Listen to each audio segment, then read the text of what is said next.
Assalamualaikum warahmatullahi wabarakatuh.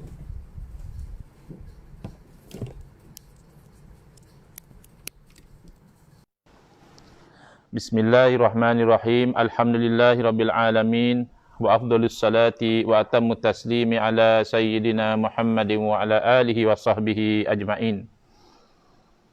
Rabbi shrah li sadri wa yassir li amri wahlul 'uqdatam min lisani yafqahu qawli.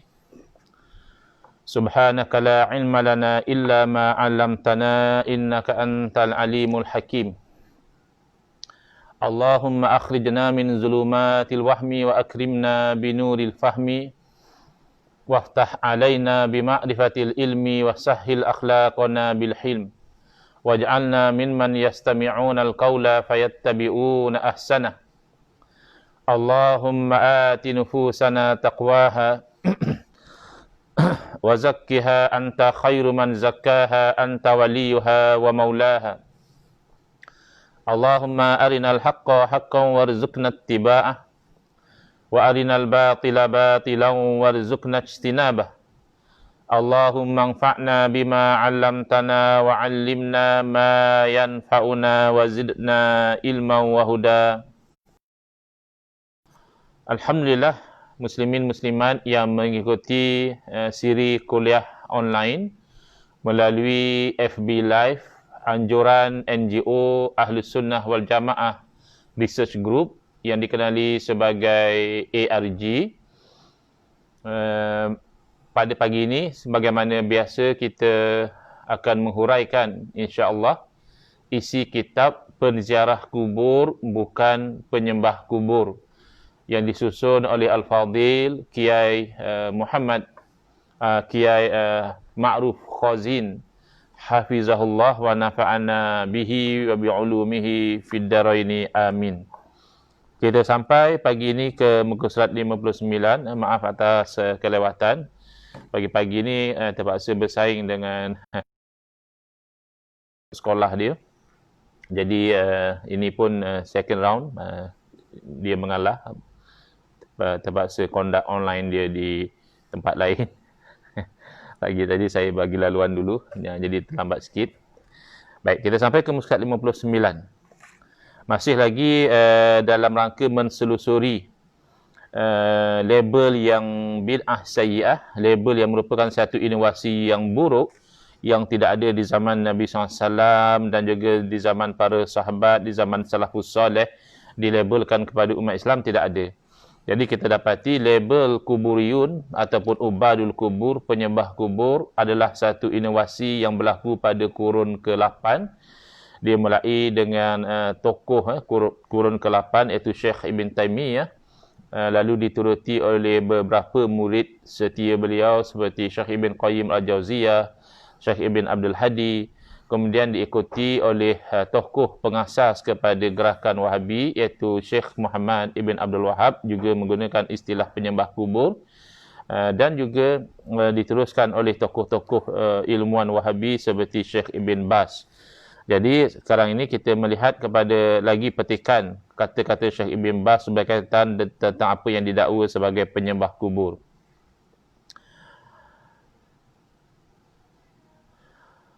Fasara min jumlatil musyrikina ubadul kuburi wal asnami wal asjari wal ahjar. Jadi yang konsep asal dia sebagaimana yang kita sebutkan, memang tidak kita tidak menolak kerana kalau benar ada orang menyembah kepada kubur disebut di sini, maka jadilah di kalangan orang-orang musyrikin yang dianggap sebagai orang musyrikin adalah penyembah-penyembah kubur, penyembah-penyembah berhala, penyembah-penyembah pokok, penyembah-penyembah batu. Okey, setakat ayat itu memang betul lah. Sesiapa yang menyembah selain daripada Allah, dia akan jadi musyrik. Sama ada dia sembah kubur, atau dia sembah berhala, atau dia sembah pokok, atau dia sembah batu dan seumpama dengannya. Tapi penerangan dia itu masalah. Sambungannya adalah alladzina yastaghithuna bi wa yatabarrakuna bi kuburihim wa yad'unahum aw yatufuna bi kuburihim yarjuna naf'ahum wa thawabahum aw yastaghithuna bihim aw yatlubuna minhumul waladu awil madadu aw yatlubuna minhumul walada awil madada aw ma ashbaha dzalika mimma yaf'aluhu ubadul kubur wa ubadul asnam. Nah, cuba lihat Jadi setelah dia mengatakan kalimah yang betul, iaitu termasuk dalam golongan orang musyrikin, penyembah berhala, betul. Penyembah pokok, betul. Penyembah batu, betul. Ya, memang kalau ada orang sembah semua ini, maka dia akan menjadi orang musyrikin. Tetapi apa yang diterangkan adalah yang melakukan istighasah dengan ahli kubur. Kita telah jelaskan panjang lebar semalam. Kita fokus kepada hukum tawassul, tabaruk dan istighasah, dan kita telah jelaskan bagaimana berbeza golongan Wahabi dalam bab al-istighasah ini. Golongan Wahabi mendakwa bahawa al-istighasatu bil ahya, istighasah dengan orang yang masih hidup boleh, tidak syirik. Sementara al-istighasatu bil amwat, minta tolong dengan orang yang telah meninggal dunia, itu haram dan juga syirik. Sedangkan ahli sunnah wal jamaah tidak membezakan antara makhluk yang masih hidup meninggal dunia. Perlu diyakini bahawa makhluk hidup atau mati tidak boleh memberi sebarang manfaat ataupun mudarat. Itu asas akidah ahli sunnah wal jamaah. Makhluk tidak boleh memberi sebarang manfaat ataupun mudarat. Ataupun dalam istilah kitab-kitab tauhid dikatakan makhluk tidak memberi bekas.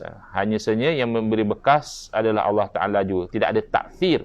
Tidak boleh mendatangkan kebaikan, tidak boleh menyembuhkan, tidak boleh menyihatkan, tidak boleh menkayakan, tidak boleh mempermudahkan urusan jodoh, tidak boleh mempermudahkan urusan perniagaan, tidak boleh mempermudahkan urusan jawatan dan sebagainya. Tidak boleh langsung makhluk kalau kita lihat daripada sudut hakikat. Si naf'a wala darra, katakanlah wahai Muhammad sallallahu alaihi wasallam, aku tidak milik untuk diri aku sendiri sebarang manfaat ataupun mudarat. Itu hakikat yang kita wajib yakini. Kemudian bila kita melihat kepada asbab, ada konsep illa ma sya Allah, kecuali apa yang Allah Taala kehendaki. Jadi patut sekali golongan Wahabi yang mudah mensyirikkan orang-orang Islam yang melakukan amalan istighasah bil amwat ini, meminta tolong kepada orang yang telah meninggal dunia ini, dia perlu faham dahulu, syirik itu adalah mengangkat makhluk atau yang lain daripada Allah itu sebagai Tuhan. Itu syirik. Atau dengan bahasa mudahnya, menuhankan selain daripada Allah. Maka kalau al-istighasatu bil amwat, meminta tolong dengan orang mati itu adalah menuhankan orang mati, maka sepatutnya al-istighasatu bil ahya, meminta tolong dengan orang hidup juga menuhankan orang hidup. Dia baru konsisten. Jadi mereka akan jadi tanakut, percanggahan bila mana mereka mengatakan minta tolong dengan orang mati itu adalah menuhankan orang mati. Otherwise dia tidak akan jadi syirik. Bila menuhankan orang mati ya syirik betul. Tapi oleh kerana kamu menganggap minta tolong itu sebagai menuhankan, maka demikianlah minta tolong dengan orang hidup juga adalah menuhankan orang hidup. Tapi kamu tak kata begitu pula. Jadi kata dia, oleh kerana kita membezakan antara hidup dan mati, kerana orang hidup dia boleh tolong, that's why kita tak larang.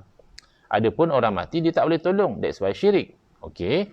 Sekarang ni kita nak tanya, orang hidup yang kamu kata orang hidup tu boleh tolong, adakah orang hidup tu boleh tolong hakikatan, secara hakikat, ataupun sababan, secara asbab sahaja? Itu soalan yang penting. Kalau kamu katakan, ya orang hidup tentulah boleh tolong secara hakikat sebab dia hidup. Ketika itu kamu yang syirik. Bila kamu menganggap orang hidup boleh menolong hakikatan secara hakikat, itu syirik. Dan itu bercanggah dengan firman Allah Ta'ala. Allah berfirman, wa ma ramaita id ramaita walakinallaha rama. Orang hidup ni, bukan kamu yang melontar. Allah menafikan lontaran itu daripada orang hidup. Id ramaita. Lalu Allah isbatkan balik, ketika mana kamu melontar. Walakinallaha rama, akan tetapi Allah Ta'ala yang melontar. Itu macam mana nak faham? Sepintas lalulah, kalau orang yang tidak betul-betul mengkaji, dia nampak macam, ayat Quran ni macam bercanggah lah. Ayat Quran ni kontradiktori lah. Sekejap Allah kata bukan kamu melontar. Kemudian Allah kata ketika mana kamu yang melontar. Kemudian Allah kata sebenarnya Allah yang melontar. Ini macam mana ni? Sebenarnya kita melontar ke kita tak melontar? Atau Allah yang melontar? Jadi ini yang kawan-kawan kita kena faham dalam bab istighasah ini. Ayat Quran mustahil dia kontradiktori. Sebab kontradiktori itu bukan daripada Allah Ta'ala. Ghairillah lawajadu fihi ikhtilafan katsira. Kalaulah ianya bukan dari sisi Allah, mereka akan dapati di sana, nescaya mereka akan dapati di sana pencanggahan-pencanggahan yang banyak. Tapi Al-Quran daripada Allah. Bila Al-Quran daripada Allah Subhanahu Wa Taala, mustahil ada pencanggahan.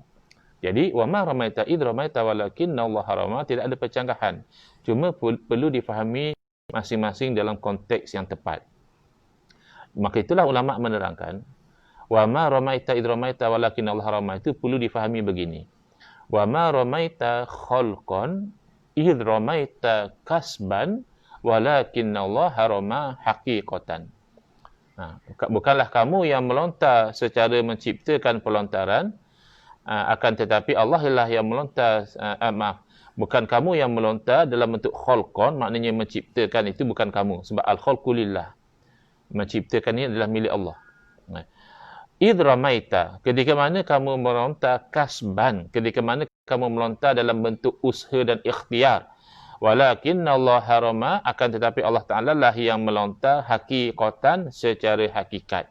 Jadi kalau begitu panduan daripada ayat suci Al-Quran, ada tempat yang kita boleh nisbahkan kepada makhluk, iaitu atas tempat asbab. Dan ada tempat yang kita wajib nisbahkan kepada Allah, iaitu dalam tempat hakikat.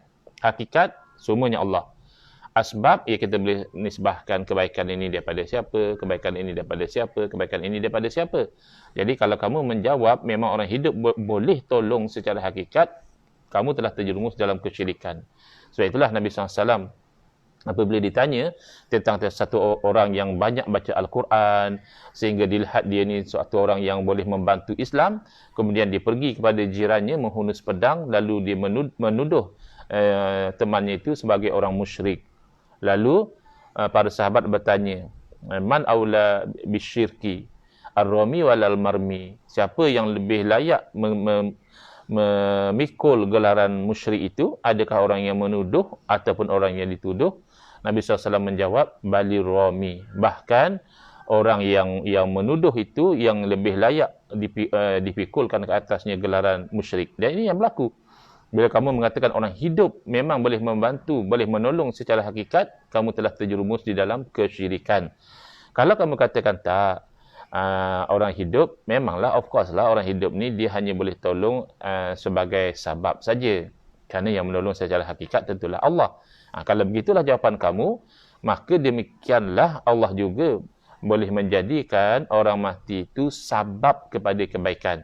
Maka istighasah dengan orang mati ini min haithul asbab, daripada sudut sebab. Sebagaimana istighasah dengan orang hidup juga sebab, istighasah dengan orang mati juga sebab. Kalau istighasah dengan orang mati itu menyembah kepada orang mati, sepatutnya istighasah dengan orang hidup juga menyembah kepada orang hidup. Kedua-duanya syirik. Jadi tidak demikian kayu ukurnya, bukan di masalah hidup dan mati. Saya telah terangkan, kalau pengikut Ayah Pin minta tolong dengan Ayah Pin ketika Ayah Pin masih hidup pun, masih lagi permintaan tolong itu adalah satu bentuk kesyirikan. Kerana pengikut Ayah Pin, ketika mana mereka meminta sesuatu pertolongan daripada Ayah Pin, mereka meminta atas jalan hakikat. Maknanya bagi mereka memang Ayah Pin dengan kuasa dia memberikan. Adapun kalau seumpama kita, misalnya kalau kita kenal dengan Ayah Pin, kita minta tolong sesuatu dengan Ayah Pin, kita kata, Pin, kau tolong angkat beg aku boleh tak, Pin? Pin, kau tolong cangkul belakang rumah aku boleh tak, Pin? Pin, kau tolong potong rumput tepi rumah aku boleh tak, Pin? Macam itu tidak syirik. Walaupun kita meminta tolong kepada Ayah Pin, kerana kita meminta tolong atas jalan asbab. Itu bezanya. Padahal masa sama pada masa itu Ayah Pin masih hidup. Maka demikianlah orang-orang Islam yang meminta tolong kepada orang yang telah meninggal dunia, bukan dengan i'tiqad orang yang telah meninggal dunia itu Tuhan, tetapi dengan keyakinan bahawa orang yang meninggal dunia itu Allah Ta'ala boleh jadikan sebab kepada kebaikan dengan doa-doa mereka yang diperkenankan oleh Allah Subhanahu Wa Ta'ala. Misalnya yang disebut oleh Al-Imam Ibn Hajar Al-Asqalani rahimahullah ta'ala dalam kitab Fathul Bari, syarah kepada Sahih Bukhari, bagaimana sahabat Nabi sendiri meminta tolong al-istighasah bil mayyit, meminta tolong kepada orang yang telah meninggal dunia, iaitu meminta tolong kepada Nabi SAW yang telah wafat ketika itu, dengan kata beliau, ya Rasulullah, istasqi li ummatik. Dia pergi ke kubur Nabi SAW, ketika itu musim kemarau yang teruk, dia menceritakan kepada Nabi SAW apa yang berlaku kepada umat, dan lalu dia istighasah, dia mengatakan, wahai Rasulullah, tolonglah minta hujan buat umatmu. Ini meminta tolong kepada orang yang telah meninggal dunia. Tapi jelas konteksnya itu mengharapkan Nabi SAW di alam roh mendoakan buat umat Islam. Jadi basically istighosah dengan orang yang telah meninggal dunia ini mengharapkan Allah jadikan mereka sebab kemanfaatan, bukan menuhankan mereka. Kerana kalau menuhankan mereka dengan orang hidup juga hukumnya haram dan syirik. Jadi bukan kayu ukur itu hidup atau mati. Jadi fahaman Wahabi ini mungkin mereka tak perasan bahawa mereka berada pada pihak minoriti. Dengan pegangan mereka itu, mereka telah mencanggahi sekian ramai para ulama yang muktabar dalam 4 mazhab, yang mana mereka tidak ada yang mensyirikkan istighosah bil amwat, kecuali beberapa tokoh yang terpengaruh dengan aliran Syekh Ibn Taymiyah yang cenderung kepada melarang dan melabelkan orang-orang yang istighosah bil amwat ini sebagai ubadul kubur, sebagai penyembah kubur.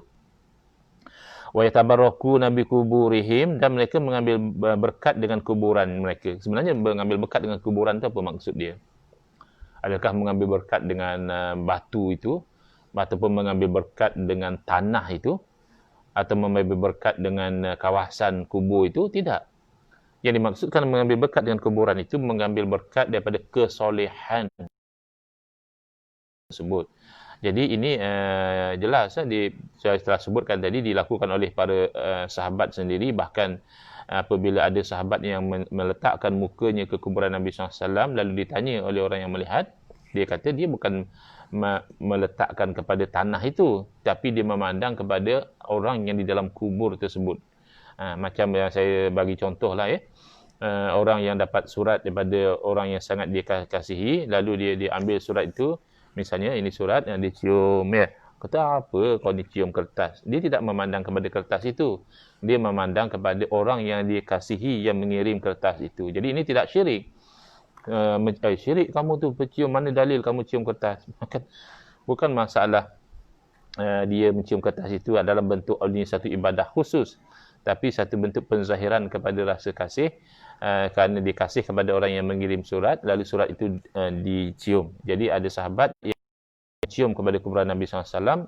Bahkan ketika ditanya kepada Imam Ahmad bin Hanbal rahimahullah ta'ala tentang orang yang mengusap, mengambil berkat daripada kuburan itu, Imam Ahmad sendiri berfatwa tidak ada masalah. Tidaklah baksa, tidak ada masalah lah, tidak ada dosa melakukan demikian, kerana hakikatnya adalah memandang kepada kesolehan orang yang di dalam kubur. Bahkan Al-Imam Asy-Syafi'i rahimahullah ta'ala sendiri kerap kali apabila mahu mendoakan satu hajat, Imam Syafi'i akan solat 2 rakaat di rumah, kemudian keluar pergi menziarah ke makam Al-Imam Abu Hanifah rahimahullah, dan Imam Syafi'i berdoa di sisi makam Al-Imam Abu Hanifah rahimahullah ta'ala. Dan cerita daripada Imam Syafi'i, senantiasa Allah perkenankan doa beliau. Adakah Imam Syafi'i pergi ke kubur Abu Hanifah itu kerana menyembah kepada Imam Abu Hanifah? Mustahil. Perbuatan itu dilakukan oleh ulama yang muktabar ahli sunnah wal jamaah, menyembah kepada kuburan seorang ulama yang lain, itu mustahil. Itu namanya ambil berkat. Padahal yang memperkenankan tetap Allah juga. Berdoa di rumah juga Allah yang perkenankan. Berdoa di sisi kubur orang soleh juga Allah yang perkenankan. Tetapi kenapa didoakan di sisi kubur orang yang soleh? Itu namanya tabarruk. Mendapat kebaikan daripada kesolehan orang yang bermakam di situ. Hatta kalau dia masa dia hidup juga tidak ada masalah. Kita pergi ziarah pada orang yang masih hidup, berdoa berhampiran dengan dia, atau lebih baik lagi meminta dia mendoakan dan kita menaminkan, atau meminta bahawa dia tolong mengaminkan doa kita, atau seumpama dengannya lah.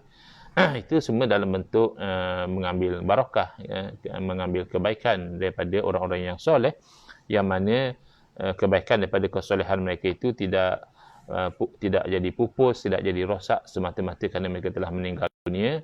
Bahkan terzahir misalnya dalam suratul Kahfi, bagaimana kesolehan seseorang itu masih membawa kebaikan walaupun dia telah meninggal dunia. Dalam kisah Nabi Khidir alaihissalam dan juga Nabi Musa alaihissalam, kan ada antara 3 kejadian yang Nabi Musa cakap dulu. Kan syarat berguru dengan Nabi Khidir alaihissalam iaitu jangan tanya dulu. Kalau apa-apa pun yang berlaku, jangan, dia akan cerita. Tapi Nabi Musa AS melihat kepada zahir syariat, Nabi Musa tegur dan sebagainya. Akhirnya cukuplah setakat itu. Makna Nabi Musa dalam misi menuntut ilmu daripada Nabi Khidir alaihissalam tidak dapat memenuhi syarat yang ditetapkan. Jadi tak apa setakat itu, tapi Nabi Khidir alaihissalam terangkan, wa amal jidaru fakana dinati wa kana abuhuma shaliha fa arada rabbuka ayablugha ashuddahuma wa yastakhrija kanzahuma rahmatan min rabbik, dan seterusnya. Jadi ada pun dinding yang nak hampir runtuh. Ceritanya begini ya. Mungkin ada sebahagian belum dapat maklumat tentang cerita ini. Saya ceritakan secara ringkasnya. Nabi Khidir dan Nabi Musa AS sampai ke sebuah kampung. Jadi minta izin dengan orang kampung untuk menjadi tetamu. Ini namanya istadhafa. Minta supaya dijadikan tetamu. Tetapi kalau jadi tetamu, okeylah, alhamdulillah, makan free, ada tempat tidur dan sebagainya, dilayan. Tetapi orang kampung menolak. Lalu di kampung itu didapati ada satu dinding, yang dinding itu hampir nak runtuh. Lalu Nabi Khidir alaihissalam membaiki dinding itu supaya dia tegak elok semula. Lalu Nabi Musa alaihissalam mencadangkan, kalau kamu nak, kamu boleh minta upah daripada orang kampung sebab kamu dah tolong buat kerja, kamu dah tolong baiki dinding yang nak runtuh ni. Itu yang puncanya, yang terakhirnya Nabi Khidir alaihissalam kata, maknanya setakat ni je lah. Sebab kamu tanya dulu, kamu bercakap dulu, saya belum cerita lagi, kamu dah ni. Jadi lepas tu barulah Nabi Khidir cerita, wa amal jidaru fakana li ghulaimin yatimaini. Adapun dinding tu adalah milik dua orang anak yatim. Wa kana abuhuma solihah. Dulu masa bapa mereka hidup, bapa mereka merupakan orang yang soleh. Fa arada rabbuka ayyablu ashaddahuma wa yastakhrija kanzahuma rahmatan min rabbik. Maka oleh kerana kesolehan bapa mereka, Allah nak supaya mereka ni nanti dah balik, mereka barulah akan keluarkan khazanah, harta pesaka peninggalan ayah mereka yang soleh tadi, yang sebenarnya tersorok di bawah dinding tadi. Maka Nabi Khidir alaihissalam dikurniakan oleh Allah ilmu yang tidak dikurniakan kepada orang lain, tahu perkara tersebut dan tahu sekiranya dinding itu runtuh, maka akan terdedahlah harta pesaka itu dan nanti akan diambil oleh orang lain. Jadi bayangkan, orang setelah dia meninggal, keberkatan daripada kesolehan itu dirasai oleh dua orang anak dia yang yatim. Allah pelihara, Allah ilhamkan kepada satu orang yang soleh, seorang Nabi Khidir, untuk membantu dari segi asbab mengelakkan harta tersebut daripada diambil oleh orang lain. Jadi bila mereka dah dewasa, mereka dah balik, barulah mereka itu mengambil harta mereka untuk kegunaan. Ini namanya keberkatan yang Allah Ta'ala kurniakan kepada orang yang telah meninggal dunia kerana kesolehan dia. Wa kana abuhuma solihah. Adalah satu masa dahulu ketika masih hidup, bapa kedua orang anak yatim ini adalah orang yang soleh. Kalau ini menjadi satu motivasi sebenarnya kepada kita yang sayang kepada zuriat keturunan kita untuk menjadi orang soleh. Saya pernah baca kisah satu orang yang dia tu terhalang daripada melakukan maksiat kerana mengenangkan zuriat dia. Jadi orang tanya, kenapa pula kamu bila mengenangkan zuriat kamu tak jadi buat maksiat? Jadi dia ceritakanlah, kerana ayat dalam suratul Kahfi tadi, dia yakin dengan apa yang disebutkan oleh Allah Ta'ala, bila orang tu soleh, bahkan sehingga zuriatnya juga dapat pemeliharaan daripada Allah Ta'ala. Inilah namanya barakah. Barakah itu adalah kebaikan. Jadi tabaruk itu mengambil kebaikan bukan daripada batu, daripada tanah, daripada pagar, daripada kawasan kubur, bukan sebenarnya. Tapi daripada kesolehan orang-orang yang dikebumikan di kuburan itu. Wa yad'unahum, dan menyeru mereka. Ini juga telah kita terangkan, sekadar menyeru, bercakap dengan orang yang telah meninggal dunia, ini bahkan dilakukan oleh Nabi SAW sendiri, bahkan dilakukan oleh para sahabat. Jadi dia sama sahaja ya. Cuma istilah yad'una ni kena faham ya, dalam Al-Quran banyak digunakan istilah yad'una min dunillah ini, kita kena cek tafsir dia. Ada orang dia hanya baca terjemahan yad'una min dunillah, menyeru selain daripada Allah, diterjemahkan begitu. Jadi kalau begitu, bila-bila masa kita menyeru makhluk, Kita menyeru, tak kisahlah makhluk masih hidup atau yang telah meninggal dunia, yang penting min dunillah, yang lain daripada Allah, sepatutnya syirik. Padahal dalam kitab-kitab tafsir, kalimah yad'una min dunillah ini adalah diterjemahkan sebagai ya'budun. Yad'u di sini dalam konteks menyembah selain daripada Allah, maka itu adalah satu kesyirikan. Tapi kalau yad'u dengan erti kata yunadi, dengan erti kata menyeru, wahai, itu tidak menjadikan seseorang itu syirik. Kalau tidak, syirik lah kita. Tak ada antara kita melainkan pernah menyeru kepada sesuatu makhluk. Au yatufuna bi kuburihim, ataupun mereka tawaf di sisi kuburan mereka. Tawaf di sisi kuburan ini kita kena faham apa maksud dia.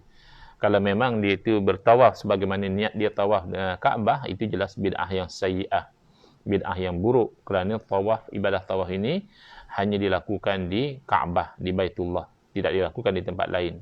Bahkan kerana itulah ada riwayat dalam mazhab Imam Malik rahimahullah taala bahawa solat tarawih itu adalah 36 rakaat, padahal jumhur mengatakan 20.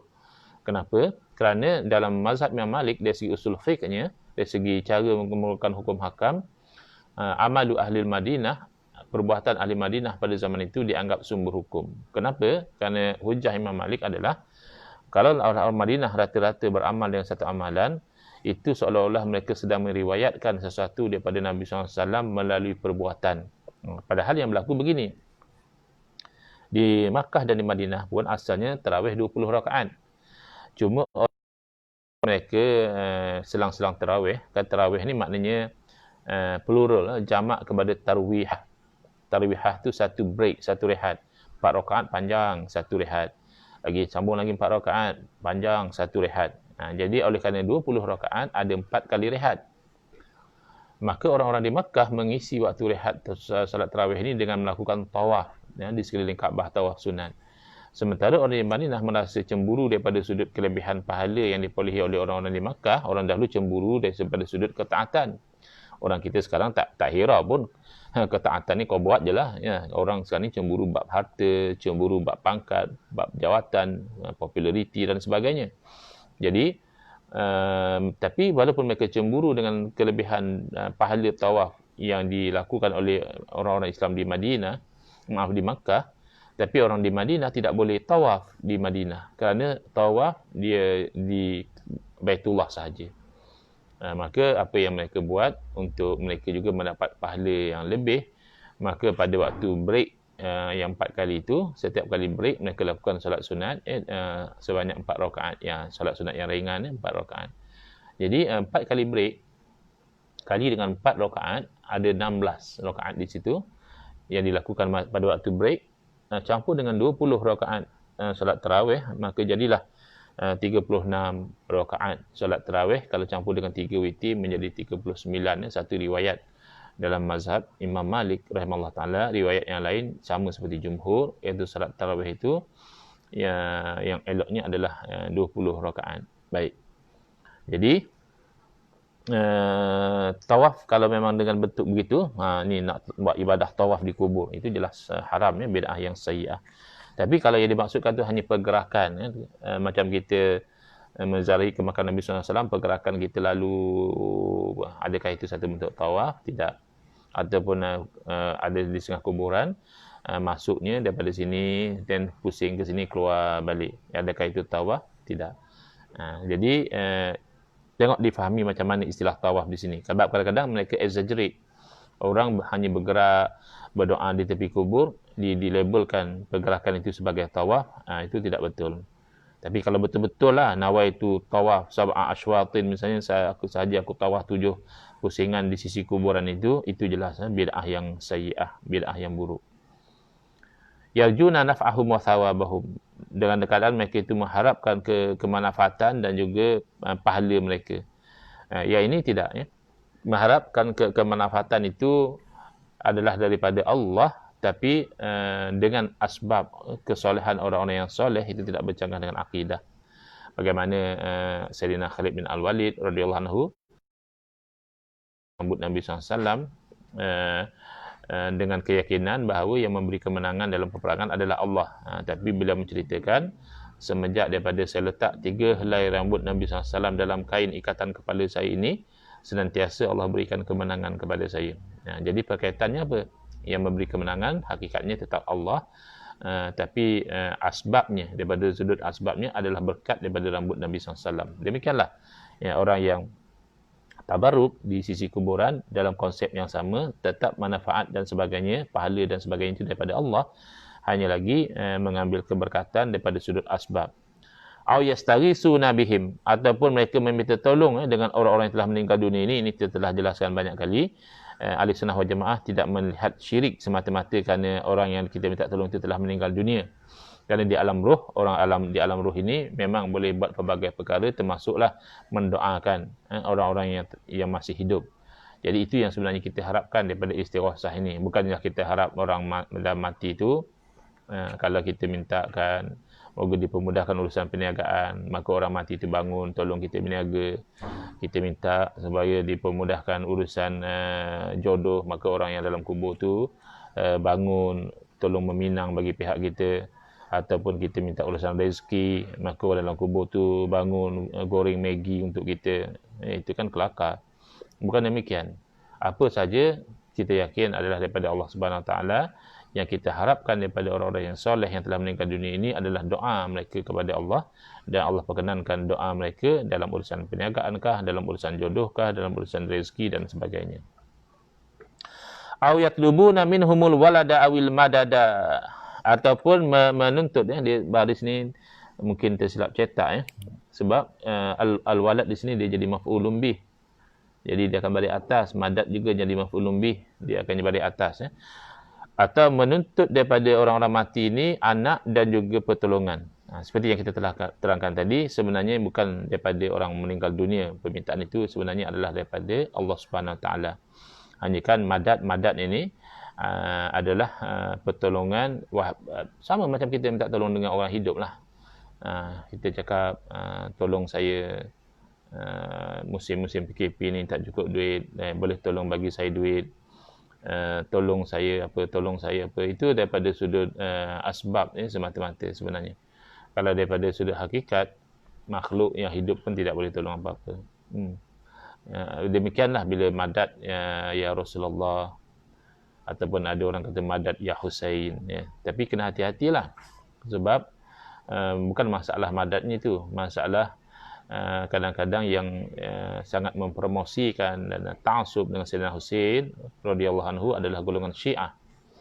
Jadi pastikan kita tidak terpengaruh dengan fahaman Syiah, itu saja. Adapun meminta tolong kepada Rasulullah, meminta tolong kepada keturunan baginda yang soleh-soleh, meminta tolong kepada wali-wali Allah, para ulama yang solehin, sama ada mereka masih hidup atau telah meninggal dunia, di sisi ahli sunnah wal jamaah itu dibenarkan. Tapi dengan syarat yang kita sebutkanlah, dengan iktikad yang jazam, yang yakin bahawa mereka-mereka semua ini hakikatnya tidak boleh memberi sebarang manfaat dan mudarat pun. Hanya sahaja yang memberi manfaat dan mudarat, yang memberi manfaat dan menolak mudarat adalah Allah Subhanahu Wa Taala juga. Maka meminta tolong kepada makhluk ini hanya di atas jalan asbab, dan khusus kalau dengan orang telah meninggal dunia, itu dengan harapan moga-moga mereka itu mendoakan apa yang kita minta itu kepada Allah Subhanahu Wa Taala, dan Allah memperkenankan doa mereka. Jadi yang sebegini, baik dengan orang hidup, boleh kita mengharapkan doa orang hidup dan Allah perkenankan doa mereka. Boleh kita mengharapkan doa orang yang telah meninggal dunia dan Allah perkenankan doa mereka. Adapun kalau menganggap orang yang hidup atau orang yang telah mati sebagai Tuhan, itu hukumnya haram dan syirik.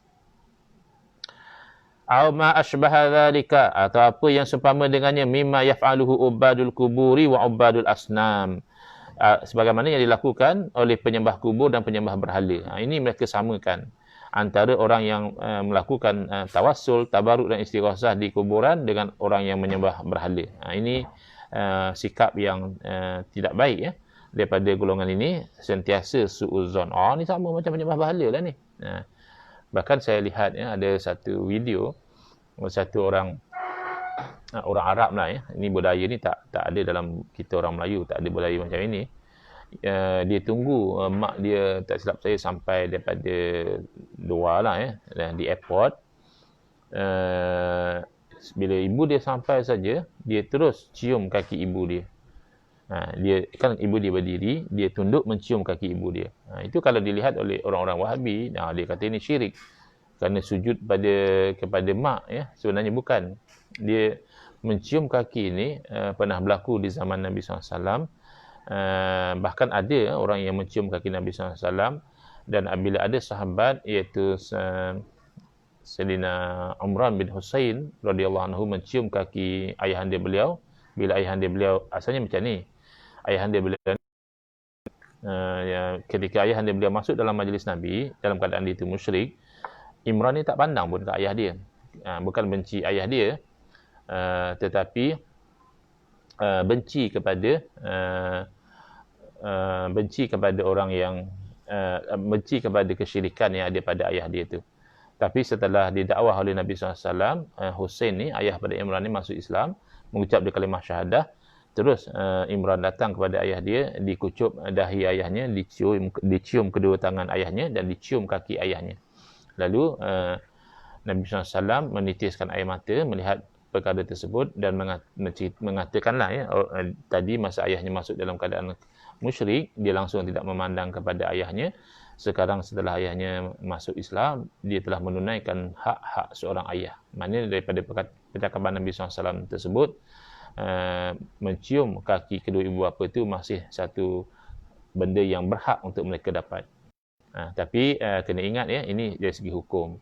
Tapi dari segi adakah kita ingin melakukannya, kena ambil kira juga adat. Sebab al-adatu muhakkamah. Kalau dalam konteks adat orang kita, maka tidak, kan, terutamanya di khalayak awam, kan itu boleh menimbulkan tohmahan, rasa pelik, rasa janggal, sebab masyarakat Melayu tak biasa adat cium kaki ni, pelik sangat. Kita kalau setakat cium tangan, kita masih boleh terima sebagai amalan kita. Tapi kalau ada orang misalnya cium kaki, kemudian dirakam dan diviralkan, itu akan jadi pelbagai cacian, kutukan dan sebagainya. Kalau teringin juga nak hormat pada ibu ayah dengan mencium kaki mereka, itu lakukan di rumah, di tempat yang tidak dilihat oleh orang. Bukan kerana masalah hukum, tapi dalam masa yang sama, hukum juga menuntut kita mengelakkan tohmahan-tohmahan yang tidak perlu sedemikian. Baik. Saya terperasan soalan daripada saudara Abdul Malik Ahmad, apa beza istighosah dengan tawassul? Ada setengah ulama seperti almarhum Said Muhammad Alawi Al-Maliki rahimahullah ta'ala, beliau, pada pandangan beliau, sebenarnya dari segi konsep sama saja. Istighosah dan tawassul sama, kerana istighosah itu satu bentuk tawassul, iaitu bila kita katakan kepada Nabi SAW, madad ya Rasulullah, pertolonganmu wahai Rasulullah, sebenarnya kita sedang bertawassul dengan Nabi SAW, iaitu Nabi SAW nanti akan mendoakan kebaikan untuk kita, berdoakan kepada Allah kebaikan, dan Allah perkenankan doa Nabi SAW. Jadi mengikut pendapat beliau,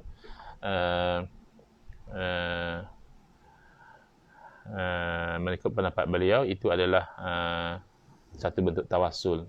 Cuma kalau dari segi bentuknya ada beza. Misalnya kalau tawassul kita kata, ya Allah, dengan kemuliaan Nabi-Mu, engkau perkenankanlah doaku. Itu dalam bentuk tawassul. Tawassul kita kata, wahai Rasulullah, mohonlah keampunan untuk umatmu ini, misalnya. Itu kan direct, terus khitab kepada Nabi SAW. Wahai Rasulullah, tolonglah doa semoga wabak COVID-19 ini berakhir, kehidupan kami kembali kepada kehidupan yang normal, misalnya, ya, itu dalam bentuk istighosah, kerana khitab itu direct kepada Nabi SAW. Tapi kalau tawassul, kita angkat tangan, kita berdoa, ya Allah, dengan kemuliaan Nabi-Mu, dengan kesolehan wali-Mu, misalnya, dengan kealiman Imam Syafi'i, misalnya, itu namanya tawassul.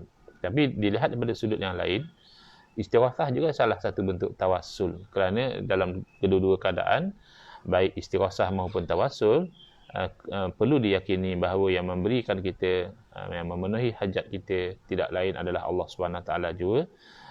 Makhluk memandang pada sudut hakikat, tidak mendatangkan sebarang manfaat dan tidak mampu menolak sebarang mudarat. ada lagu raya kan ku sujud di kakimu. Patutnya kan ku cium kakimu. Yalah, nak buat apa ya? Tak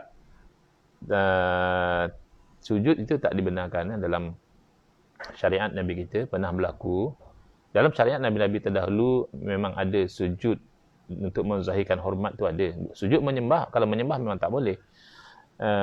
Tak perlu sujud pun kalau kamu menganggap makhluk itu Tuhan tu sudah haram, sudah syirik. Kalaupun tetapi dalam konteks sujud itu sendiri pernah sahabat Nabi Sayyidina Mu'adz bin Jabal radhiyallahu anhu baru pulang daripada Syam. Syam sekarang ini kita katakan negeri Suria, Jordan dan juga Lebanon. Lalu beliau sujud kepada Nabi SAW. Lalu Nabi bertanya, "Ma hadza ya Mu'adz?" Ni apa ni Mu'adz? Tiba-tiba sujud kepada Nabi.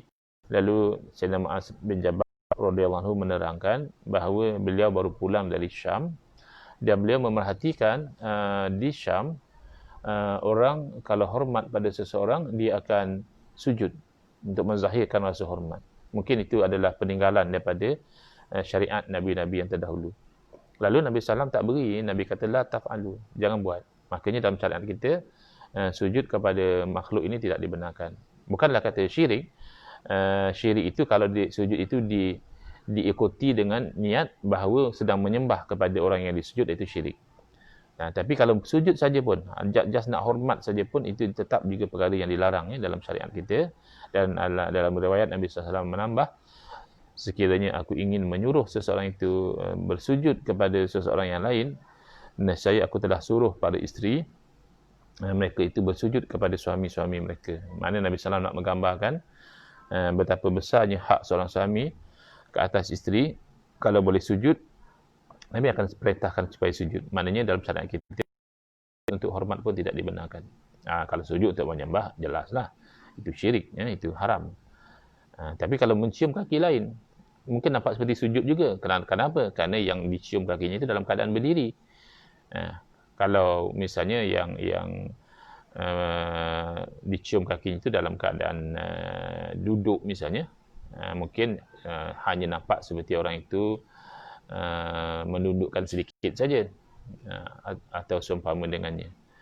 Tapi cium kaki ni kena tengok adat lah.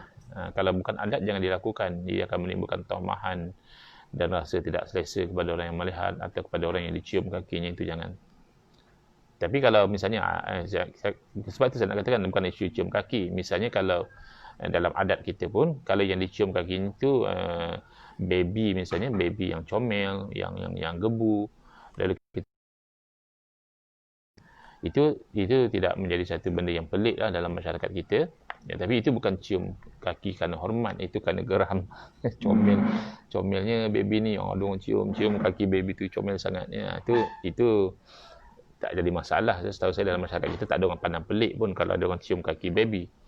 Tapi kalau cium kaki orang yang dah dewasa, setahu saya lah, adat kita tidak demikian. Maka bila tidak demikian, adat itu diraihkan. Kerana ia hanya satu bentuk penzahiran hormat. Boleh kita lakukan dengan cara yang tidak melanggar syarak dan juga tidak melanggar adat, iaitu dengan kita bersalam dan mencium tangan orang yang kita hormati. Itu cara yang dibenarkan. Baik.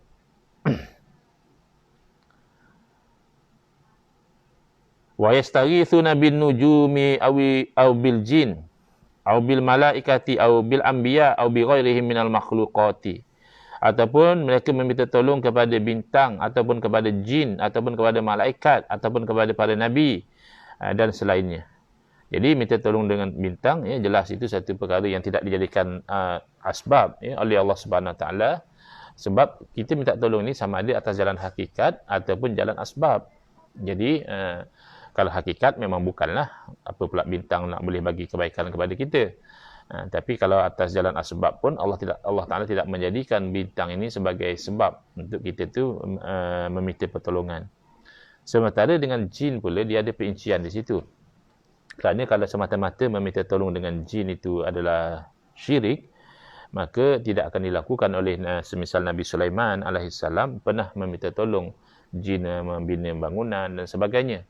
Tapi kan minta tolong di situ bukan atas jalan menyembah, Tapi minta tolong di situ atas jalan Nabi Sulaiman menguasai jin-jin ini berada di bawah pemerintahan Nabi Sulaiman alaihissalam. Jadi itu beza dengan kita. Kita bimbang kalau kita itu meminta tolong kepada jin, sebaliknya akan berlaku. Jin itu nanti akan menguasai kita, satu. Yang kedua, bila jin itu membantu itu, sebab jin ini makhluk yang ada yang baik, ada yang jahat.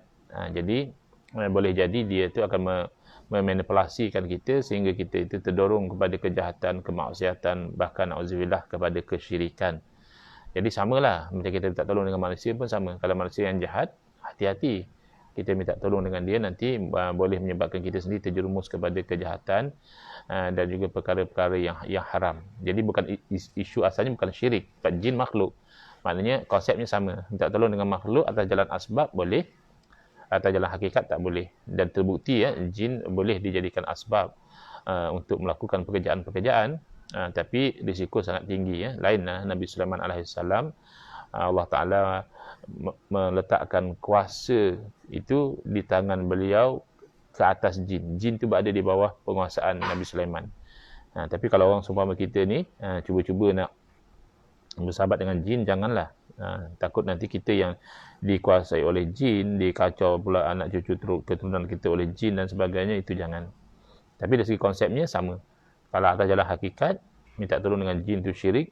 Kalau atas jalan asbab, tidak syirik. Tapi kalau perbuatan-perbuatan itu sendiri melibatkan perkara yang haram, minta tolong dengan manusia pun boleh jadi haram kalau di atas jalan yang diharamkan dalam agama. Kalau dengan malaikat itu boleh, kerana memang malaikat makhluk Allah yang boleh dijadikan sebagai asbab kepada kebaikan, tapi juga dengan syarat yang sama, iaitu dengan i'tiqad yang jazam, dengan keyakinan yang mantap bahawa malaikat sebagaimana makhluk-makhluk Allah yang lain tidak boleh mendatangkan sebarang manfaat ataupun mudarat, hanya saja sebagai wasilah sahaja. Moga-moga malaikat itu mendoakan kebaikan ataupun mendatangkan kebaikan dengan izin Allah Subhanahu Wa Taala. Aubil anbiya atau dengan para nabi juga sama konsepnya. Atas jalan asbab itu boleh, atas jalan hakikat itu haram dan syirik. Jadi nabi-nabi walaupun bukan insan-insan yang mulia, insan-insan yang terpilih, masih lagi makhluk Allah. Bila makhluk, memang hakikatnya tidak boleh mendatangkan sembarang manfaat dan mudarat. Tinggal lagi Allah boleh jadikan mereka itu sebab kepada kebaikan dan juga menolak kemudaratan. Makanya sama konsepnya, istighasah dengan para nabi mesti dengan akidah yang demikian. Jangan dengan keyakinan bahawa para nabi memberi secara hakikat tidak ada kena-mengena dengan Allah, ketika itu akan menjadi syirik. Tapi insya-Allah lah, kalau orang-orang Islam yang memang dah dipahami dengan akidah Ahlussunnah wal Jamaah, pasti mereka tidak akan meletakkan sifat ketuhanan itu kepada yang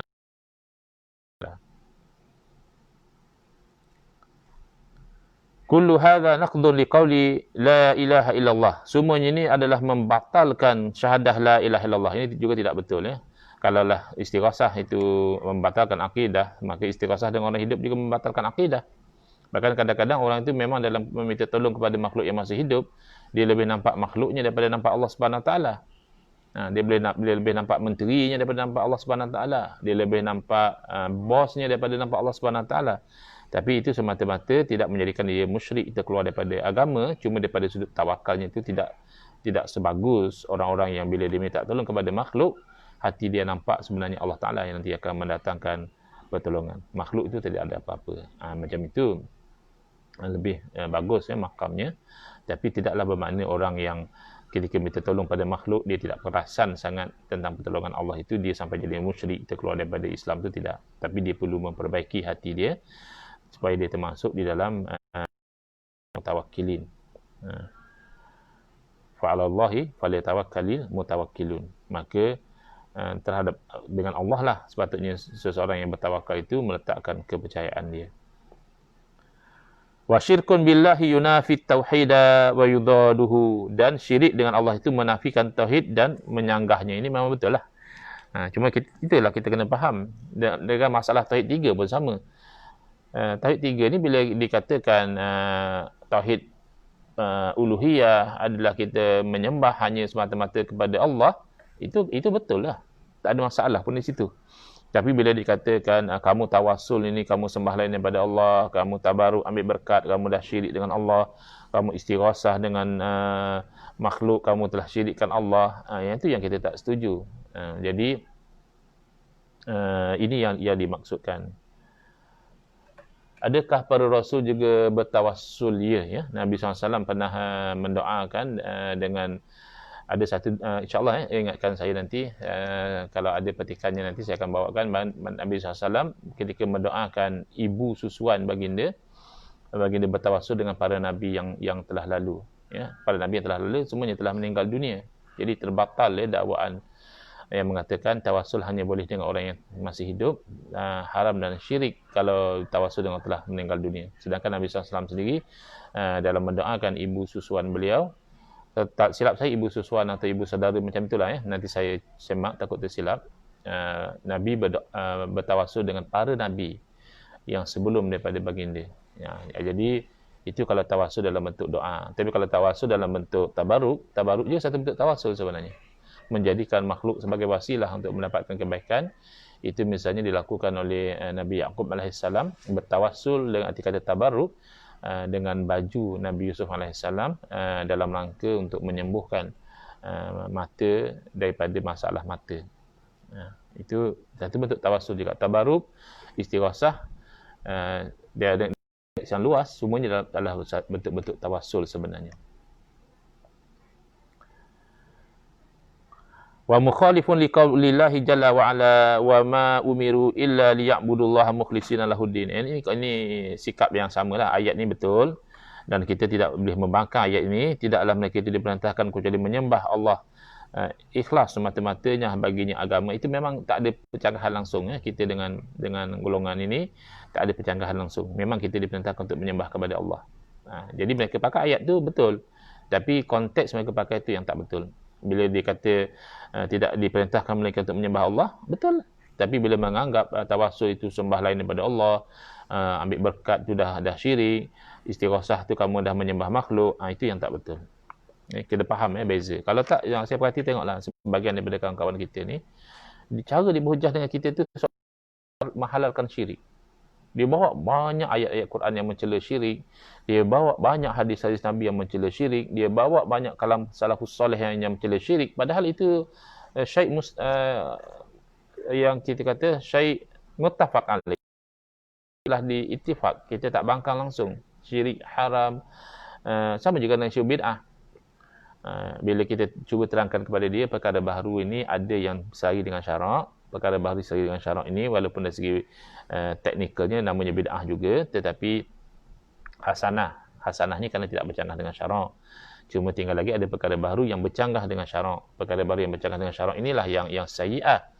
Jadi macam isu nikah online.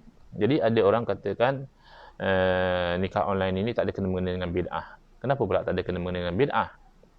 Sebab bid'ah ni benda baru, nikah online ni perkara baru.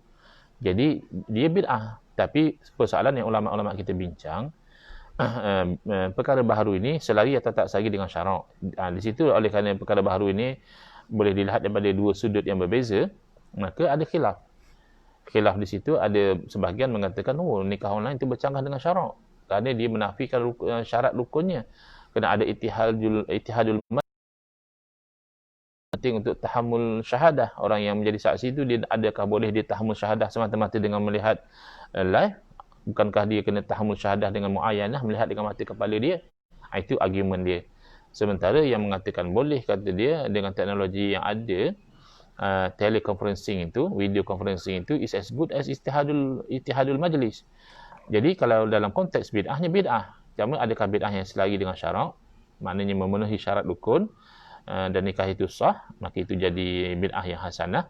Dan kalau bercanggah, tidak memenuhi syarat rukun nikah, maka menjadi bid'ah yang sayyi'ah. Jadi heran kalau dikatakan nikah online tidak ada kena-mengena dengan bid'ah. Lebih lucu kalau dikaitkan dengan line internet tak kuat dan sebagainya. Itu bukan isu. Isunya adalah adakah nikah online ini memenuhi atau tidak syarat rukun.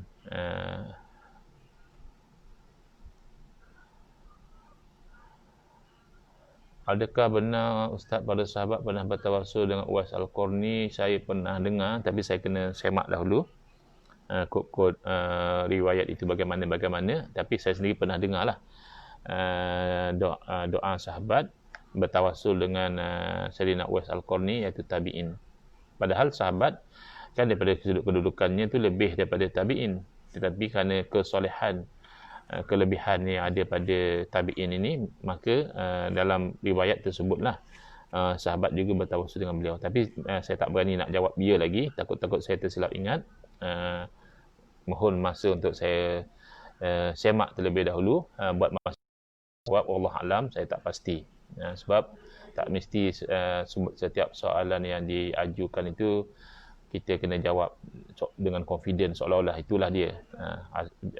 Sampai ada istilah sekarang ni, ada orang kata, tak apa Ustaz, biar bodoh asal confident. Kita tak maulah macam tu. Confident tu bagus dah, tapi tak maulah biar bodoh. Soalan yang kita tak pasti pun kita belasah je, tu tak mau. Saya ingat pernah terdengar atau terbaca yang demikian, tapi as it is, saya hanya boleh jawab saya tidak pasti. Kalau sudah ada kepastian nanti, insya-Allah saya akan kongsikan maklumat yang sudah pasti. Yang penting sama ada sahabat bertawassul dengan Sayyidina Uwais Al-Qarni ataupun tidak, hukum tawassul itu jelas diajar oleh Nabi SAW, dan sesama sahabat juga pernah bertawassul. Sayyidina Umar bin Al-Khattab radhiyallahu anhu pernah bertawassul dengan Al-Abbas anhu. Dalam satu riwayat, Sayyidina Umar menyebut nama Al-Abbas dalam doa, dan ataupun posisi Al-Abbas sebagai bapa saudara Nabi. Dalam riwayat yang lain, Sayyidina Umar meminta supaya Al-Abbas berdoa untuk umat Islam. Jadi kedua riwayat ini boleh ditaufikkan bahawa kedua-duanya berlaku. Tak mustahil lah, kita pun boleh bayangkan kita ada orang soleh, kita sebut ya Allah dengan berkat tuan guru kami yang soleh ini, dan kita berdoa, kemudian kita minta tuan guru tolong doakan. Maknanya boleh berlaku kedua-duanya dalam insiden yang sama. Yang penting berlaku atau tidak berlaku tawassul dengan Uwais Al-Qarni ini radhiyallahu anhu, tawassul dengan selain pada Nabi SAW itu jelas satu perkara yang dibolehkan. Cuma isu antara kita dengan golongan Wahabi ini adalah boleh ke tawassul dengan orang mati. Ada yang Wahabi yang baru nak tawassul dengan orang hidup pun dia komplain. Sebab dia kata itu menjadikan makhluk sebagai wasilah, syirik. Itu Wahabi yang baru nak lah. Wahabi yang mengaji ni saya tengok mereka tak syirikkan tawassul secara umum macam tu, tidak. Mereka bahagikan kalau tawassul dengan orang hidup boleh, sementara tawassul dengan orang mati itu tidak boleh. Baik. Namun di bahagian fatwa lainnya, Bin Baz melarang menuduh kafir. Ini satu sikap yang saya tengok agak ketara dalam golongan ini. Dia macam ada tanakut. Dia macam tak konsisten. Sekejap dia kata macam ni, sekejap dia kata macam lain. Macam misalnya berlaku di negara kita, Wahabi, tapi kecenderungan tu ada persamaan. Misalnya sekejap katanya kalau lilit kain putih disongkok, berkabung itu bid'ah, tak ada dalam ajaran Islam. Sekejap boleh pula sebab itu hanya protokol. Jadi sikap inconsistency ni macam satu trademark kepada golongan yang ada kecenderungan ke arah sini. Sekejap cakap macam ni, sekejap cakap macam lain. Start daripada Syekh Ibn Taymiyah sudah ada sikap sekejap cakap lain, di tempat yang lain pula yang dia cakap. Syekh Abdul Wahab juga sama. Itu yang kita boleh observe. Jadi di bahagian fatwa lain, Bin Baz melarang menuduh kafir. Wa bidza yu'lamu annahu la yajuzu li ta'ifatil muwahhidin alladhina ya'taqiduna kufra ubadil kubur ay yukaffiru ikhwanahum al muwahhidin alladhina tawaqqafu fi kufrihim hatta tuqama alaihimul hujjah lianna tawaqqufahum an takfirihim lahu syubhatun wa hiya i'tiqaduhum annahu la budda min iqamatil hujjati ala ulaikal kuburiyin qabla takfirihim bi khilafi man la syubhata fi kufrihi kal yahudi wan nasara wa syuyu'iyyin wa ashbahihim fa haula'i la syubhata fi kufrihim walaki fi kufri man lam yukaffirhum wallahu waliyut taufiq. Ini lain sikit sebenarnya. Dia bukan isu mengkafirkan orang yang menyembah kubur, ma'al ihtiram, di ma'lif fil kitab, dengan hormat kepada Kiai Ma'ruf Khazin hafizahullah yang menyusun kitab ini. Yang ini bukan isu mengkafirkan orang yang berdoa di tepi kubur, isu mengkafirkan orang yang bertawassul, bertabaruk di sisi kubur, bukan. Yang Syekh Ibn Baz kata ini adalah isu orang yang tawakuf. Mereka kata siapa yang tawassul, tabaruk, istighosah dengan kubur, dengan orang dalam kubur ni, dia syirik. Ada segolongan lagi di kalangan mereka yang kata tak boleh kata kafir macam tu. Jadi orang yang kata tak boleh kata kafir ni, dia kafir tak? Sebab kaedah dia adalah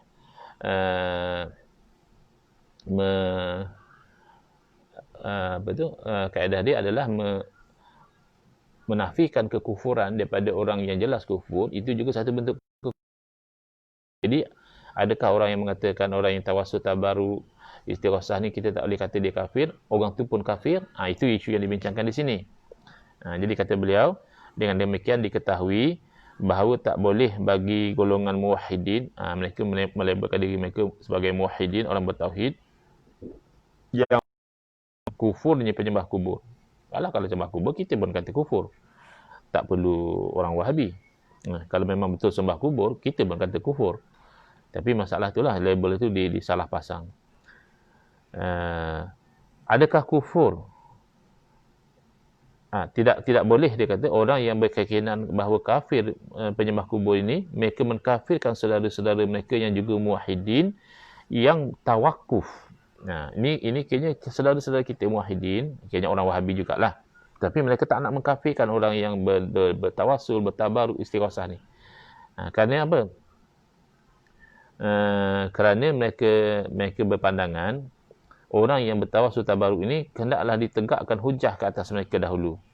Kerana mereka tawakuf, tak mengkafirkan ini kerana ada syubhah pada pengkafiran itu, bahawa mereka berkeyakinan bahawa kena tegakkan hujah dahulu di atas kuburiyin ini sebelum nak mengkafirkan mereka. Berbeza kalau orang yang dah tak ada keraguan pada kekafirannya, seperti orang Yahudi, orang Kristian, orang komunis dan seumpama dengan mereka yang memang dah tak ada ragu-ragu orang-orang ini kafir, maka jadi kafirlah orang yang tidak mengkafirkan mereka.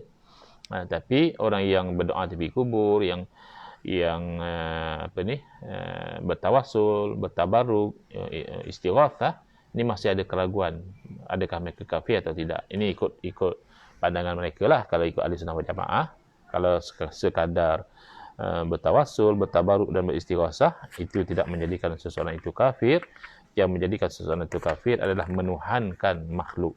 Tak kisahlah kubur ke, orang dalam kubur ke, orang yang masih hidup ke, apa saja, mana nabi atau malaikat sekalipun, kalau dituhankan, itu yang menjadi syirik dan kafir. Jadi insya-Allah dalam kuliah kita yang besok, kita akan lihat pula pendirian seorang tokoh yang lain. Tadi semua pendirian Syekh Ibn Baz. Nanti kita akan lihat pendirian Syekh Muhammad Ibn Saleh Ibn Muhammad Ibn Abdul Rahman Ibn Uthman, yang dikenali sebagai Syekh Ibnu Utsaimin. Bismillahirrahmanirrahim. Alhamdulillahirabbil alamin. Wassalatu wassalamu ala asyrafil anbiya wal mursalin wa ala alihi wa sahbihi ajmain. Allahumma shrah sudurana wa ahsin akhlaqana wa azim ujurana wa nawwir qulubana binuri hidayatika kama natarda binuri syamsika abadan abada birahmatika ya arhamar rahimin. Walhamdulillahirabbil alamin. Amin ya rabbal alamin. Wal afu minkum.